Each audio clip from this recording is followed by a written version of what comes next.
Hello friends, myself is V K Singh. Welcome to my YouTube channel study with V K Singh.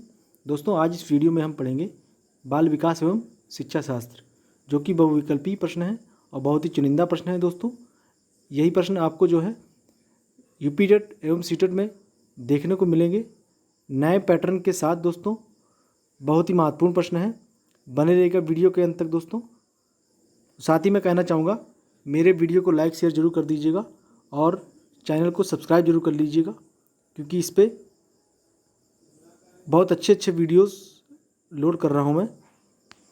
हर एक परीक्षा की तैयारी से related, खास करके यूपी टेट एवं सी टेट के लिए वीडियोस मिलेंगे आपको इस चैनल पर। चलिए देखते हैं, पहला प्रश्न पढ़ते हैं। दोस्तों, क्या है? 20 बहुविकल्पीय प्रश्न है। दोस्तों, बहुत अच्छे प्रश्न हैं बाल विकास एवं शिक्षा शास्त्र के। पहला प्रश्न है दोस्तों इसमें,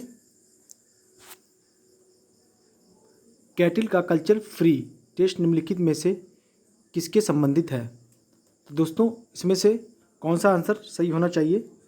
पहला तो होगा नहीं, व्यक्तित्व परीक्षण भी नहीं होगा, तीसरा भी नहीं होगा, भाषा परीक्षण भी नहीं होगा, चौथा भी नहीं होगा। इसमें दूसरा आंसर आपका सही हो जाएगा, बुद्धि परीक्षण से संबंधित है। अगला प्रश्न पढ़ते हैं, मानसिक रूप से स्वस्थ व्यक्ति की योग्यता है। दोस्तों, क्या योग्यता है? मानसिक रूप से जो व्यक्ति स्वस्थ होता है उसकी क्या योग्यता होती है? दोस्तों, जो दूसरे का आंसर कौन सा होना चाहिए? सहनशीलता भी, मानसिक रूप से जो स्वस्थ होगा उसके अंदर सहनशीलता भी मिलेगी, आत्मविश्वास भी मिलेगा, संवेगात्मक परिपक्वता भी मिलेगी इसमें। यानी कि ये सभी आंसर्स आपके सही हो जाएंगे, इसमें सब सही हो जाएंगे। जो मानसिक रूप से व्यक्ति सही की योग्यता जो है उसमें सहनशीलता, आत्मविश्वास, संवेगात्मक परिपक्वता, ये सभी सारे आंसर सही हो जाएंगे। अगला प्रश्न देखते हैं, तीसरा प्रश्न क्या है? संतुलन संतुष्टि एवं सुख लक्षण है। तो इसका आंसर दोस्तों क्या होगा?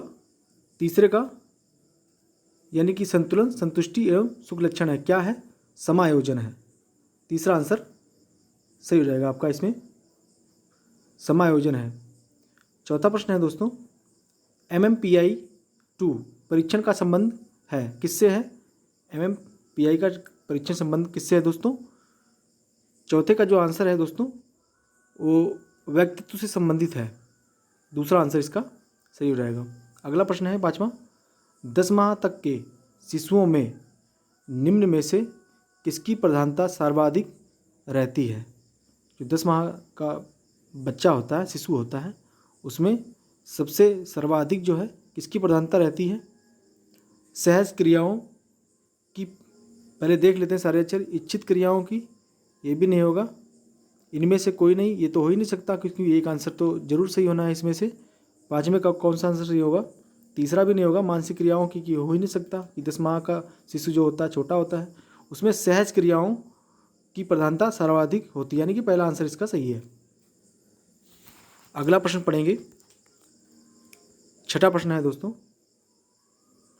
भाटिया बैटरी टेस्ट का संबंधित, यानी कि भाटिया बैटरी टेस्ट का संबंध है वो किससे है दोस्तों?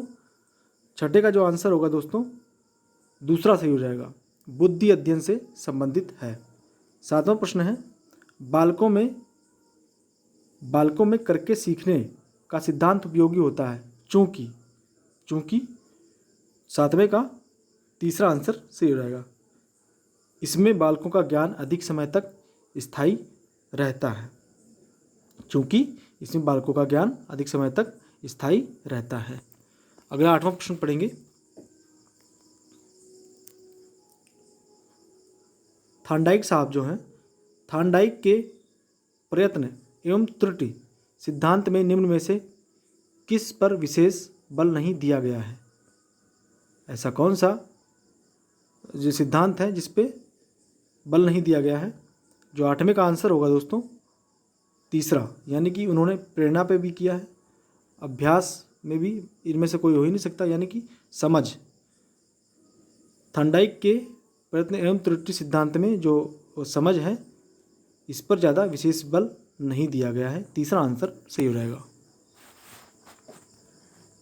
अगला प्रश्न है दोस्तों, नौवां प्रश्न पढ़ेंगे, आधुनिक शैक्षिक दृष्टिकोण से अधिगम अनुभवों की सफलता निम्न में से किस पर निर्भर करती है? तो दोस्तों किस पर निर्भर करती है? 9वें का आंसर क्या होना चाहिए? दूसरा तो होगा नहीं, दूसरा नहीं होगा, तीसरा भी नहीं होगा, चौथा भी नहीं होगा, यानी कि सीखने वाले छात्र की तत्परता पर निर्भर करती है। पहला आंसर सही हो जाएगा इसका। अगला प्रश्न है 10वां। एक बालक में समस्या समाधान अधिगम का प्रत्यक्ष संबंध निम्न में से किस स्तर से है? तो दोस्तों किस स्तर से होना चाहिए? 10वें का कौन सा आंसर सही हो जाएगा? स्मृति स्तर से भी नहीं होगा, अवबोध स्तर से भी नहीं होगा, ये सभी तो गलत ही हैं, चौथा भी गलत है। तीसरा आंसर सही हो जाएगा चिंतन स्तर से। एक बालक में समस्या समाधान अधिगम का प्रत्यक्ष जो है साफ साफ दिख रहा है संबंध, यानी कि चिंतन स्तर से होगा। अगला 11वां प्रश्न दोस्तों पढ़ेंगे। 11वां प्रश्न पढ़ेंगे दोस्तों। प्रबलन के सिद्धांत का प्रतिपादन किसने किया था? दोस्तों प्रबलन के सिद्धांत का प्रतिपादन किसने किया था? 11वें का आंसर जो दोस्तों वाटसन भी नहीं होगा, वंडूरा भी नहीं होगा, थॉर्नडाइक साहब भी नहीं होंगे, इसमें हालर हो जाएंगे। पहला आंसर सही हो जाएगा। प्रबलन के सिद्धांत का प्रतिपादन हालर साहब ने किया था।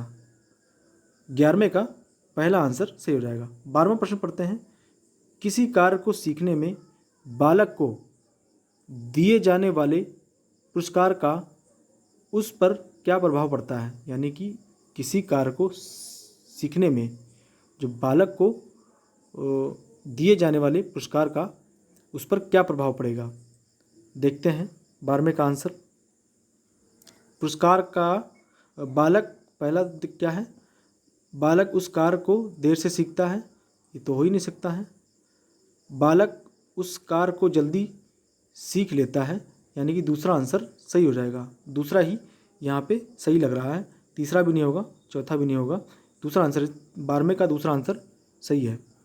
आगे 13वां प्रश्न पढ़ते हैं। 13वां प्रश्न पढ़ते हैं दोस्तों। बालक के संज्ञानात्मक विकास से संबंधित संज्ञानात्मक मानचित्र का प्रत्यय दिया था, किन्होंने दिया था? अब देखते हैं 13वें का आंसर क्या होगा। टालमैन साहब ने भी नहीं दिया था, फ्रायड ने भी नहीं दिया था, लेविन ने भी नहीं दिया था, बंडूरा साहब ने दिया था। बालक के संज्ञानात्मक विकास से संबंधित संज्ञानात्मक मानचित्र का जो प्रत्यय है वो बंडूरा साहब ने दिया था, यानी 13वें का पहला आंसर सही हो जाएगा। 14वां प्रश्न पढ़ते हैं हम। एक कार्य के सीखने का दूसरे कार्य के सीखने पर कोई प्रभाव नहीं पड़ता है, तो इस प्रशिक्षण स्थानांतरण को क्या कहते हैं? 14वें का आंसर दोस्तों कौन सा सही होगा? दूसरा, शून्य प्रशिक्षण स्थानांतरण। 14वें का दूसरा आंसर सही हो जाएगा। अगला प्रश्न 15वां है, पढ़ेंगे। शिक्षकों द्वारा अभिभावकों के पास बालकों की मासिक रिपोर्ट भेजने से, यानी कि मासिक रिपोर्ट भेजने से क्या होता है? 15वें का आंसर कौन सा सही होगा? पहला देखते हैं क्या है। शिक्षक को गप्पे हाँकने का वक्त मिल जाता है, ये तो गलत ही होगा। 15वें का कौन सा आंसर सही होगा? देखते हैं। दूसरा पढ़ते हैं। शिक्षक को आलोकप्रिय बनाता है, ये भी गलत होगा। तीसरा देखते हैं। शिक्षकों और अभिभावकों का संबंध बना रहता है, ये आंसर आपका करेक्ट हो जाएगा। 15वें का तीसरा आंसर आपका करेक्ट हो जाएगा, चौथा भी नहीं होगा क्योंकि तीसरा बिल्कुल सही लग रहा है। 16वां प्रश्न पढ़ेंगे। अंतर्दृष्टि सिद्धांत के प्रवर्तक कौन थे?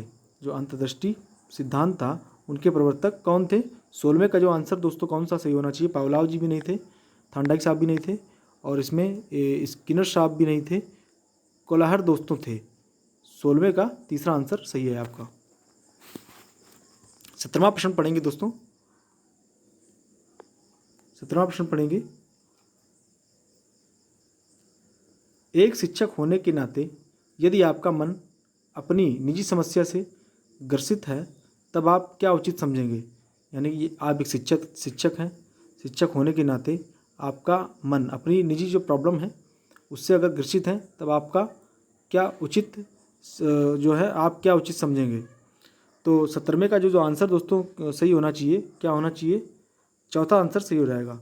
अपनी समस्या अपने तक सीमित रखेंगे। हालांकि ऐसा ही होता है, किसी को ज़्यादा डिस्क्राइब नहीं कर सकते, अपनी समस्या अपने तक ही सीमित रखेंगे।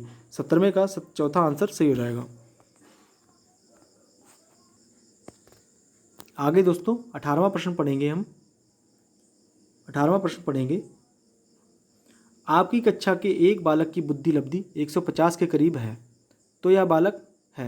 यानी कि एक कक्षा में एक बालक हो और उसकी बुद्धि लब्धि 150 के करीब हो तो बालक को क्या कहेंगे हम। 18वें का कौन सा आंसर सही होना चाहिए। पहला पढ़ते हैं, अति प्रभावशाली। देख लेते हैं आगे और भी आंसर, हालांकि यही सही है। आगे पिछड़ा वर्ग बालक भी नहीं होगा, मंदबुद्धि बालक भी नहीं होगा, असंतुलित बालक भी नहीं होगा, क्योंकि 150 के करीब तो बहुत होती है। अति प्रभावशाली बालक होगा। आगे 19वां प्रश्न पढ़ेंगे दोस्तों। निम्न में से पिछड़े बालकों की शिक्षा के स्वरूप में कौन सी बातें सम्मिलित की जानी आवश्यक हैं। तो दोस्तों कौन सी बातें जो हैं सम्मिलित की जानी आवश्यक है। 19वें का कौन सा आंसर सही होना चाहिए। पहला देखते हैं क्या है, विशेष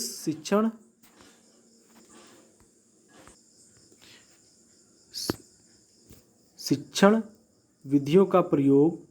19वें का जो आंसर होगा कौन सा सही होगा दोस्तों, ये भी सही है। दूसरा देखते हैं, विद्यालय में विशिष्ट कक्षाओं की व्यवस्था, ये भी सही है। तीसरा क्या है, विशेष पाठ्यक्रम की व्यवस्था, ये भी सही है। यानी कि उपरोक्त सभी सम्मिलित की जानी आवश्यक है। 19वें का चौथा आंसर सही हो जाएगा, इस उपरोक्त सभी। 20वां हमारा लास्ट प्रश्न है इस वीडियो का। देखते हैं, निम्न में से क्या बालकों के समस्यात्मक व्यवहार का एक कारण नहीं है। तो दोस्तों क्या एक कारण इसमें से नहीं हो सकता है। 20वें का कौन सा आंसर सही होगा।